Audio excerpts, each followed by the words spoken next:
এই জায়গাটা দেখলে তুমিও বিশ্বাস করতে পারবে না, এটা কোনো সিনেমার দৃশ্য নয়, এটা বাস্তব। একটা নদী শান্ত ধীরে বয়ে চলছে, আর সেই নদীর উপর দিয়ে হয়েছে একটা কাঠের সেতু। চারপাশে শুধু সবুজ, পাখির ডাক আর হালকা বাতাসে দুলছে গাছগুলো। মনে হবে যেন পৃথিবীর সব কোলাহল থেকে অনেক দূরে চলে গেছো। এই সেতুর উপর দিয়ে যখন মানুষ হেঁটে যায়, তাদের মুখে একটা অন্যরকম প্রশান্তি দেখা যায়। কেউ ছবি তুলছে, কেউ চুপচাপ দাঁড়িয়ে নদীর দিকে তাকিয়ে আছে, আর কেউ শুধু হাঁটছে নিজের মতো করে। কেন জানো? কারণ এই জায়গাটা শুধু একটা ব্রিজ না, একটা অনুভূতি। এখানে দাঁড়ালে মনে হয় জীবনে এত কঠিন না, আমরা নিজেরাই এটাকে জটিল করে ফেলি। নিচে বয়ে চলা নদীটা যেন বলছে সব কিছু একদিন ঠিক হয়ে যাবে। যখন সূর্যের আলো ধীরে ধীরে পানির উপর পড়ে, পুরো জায়গাটাই যেন সোনালি হয়ে যায়। আর এই মুহূর্তে তুমি বুঝতে পারবে শান্তি আসলে কোনো জায়গায় না, এটা একটা অনুভূতি। প্রতিদিন এখানে অনেক মানুষ আসে, কিন্তু সবাই একই কারণে না। কেউ আসে ভালো লাগার জন্য, কেউ আসে কষ্ট ভুলতে, আর কেউ আসে শুধু নিজেকে একটু খুঁজে পেতে।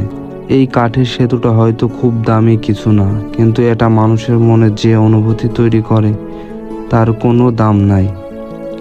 তুমি যদি কখনো জীবনের খুব ক্লান্ত হয়ে যাও, সব কিছু থেকে দূরে চলে যেতে চাও, তাহলে একদিন জায়গাটাই চলে আসো। কিছু সময় চুপচাপ দাঁড়িয়ে থাকো, নদীর দিকে তাকিয়ে থাকো, দেখবে তোমার মনের ভিতরে সব চাপ ধীরে ধীরে হালকা হয়ে যাচ্ছে। সো গাইস, ব্রিজটা আপনারা দেখতেই পারলেন, কত সৌন্দর্য এই ব্রিজ। আমি এই পাশে একটা ভাই আছে, তার কাছে আমি যে জিজ্ঞেস করব যে তার বাসা যদি এখানে হয়, সে তো আরো ভালো জানবে যে এই ব্রিজটার সম্পর্কে। তো চলুন দেখি ওই ভাইটা কি বলে। হ্যালো ভাই, ভাই, আপনার বাসা কি এইখানেই? হ্যাঁ ভাই, আমার বাসা পাশের গ্রামেই। ও আচ্ছা, আপনার কাছে কিছু প্রশ্ন করতে পারি?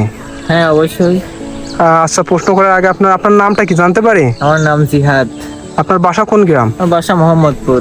ও আচ্ছা, মানে এইখানে প্রতিদিন যাতায়াত করে কত লোক? মানে এই যে ব্রিজটা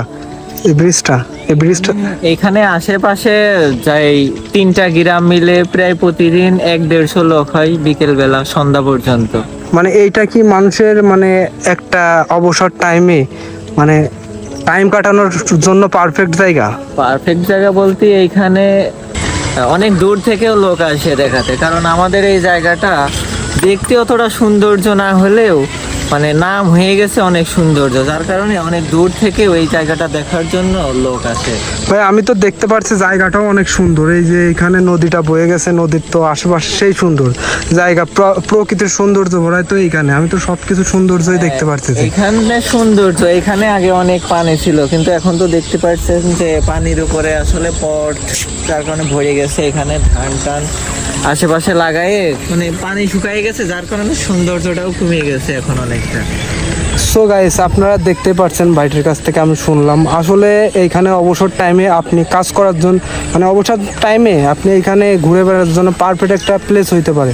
আপনি চাইলে আমাদের এখানে আসতে পারেন। এটার লোকেশন হলো ঝিনাইদহ জেলার শোলকুপা থানার বসন্তপুর এবং রতনপুরের মাঝামাঝি একটি জায়গা। এইখানে হলো কাঠের ব্রিজ, মানে ব্রিজটা দেখতে পাচ্ছেন। এখানে অনেকজন আছে, হ্যাঁ, মানে অনেকজন ঘুরতে আসে, সবাই দেখতে পাচ্ছেন এইখানে আসে।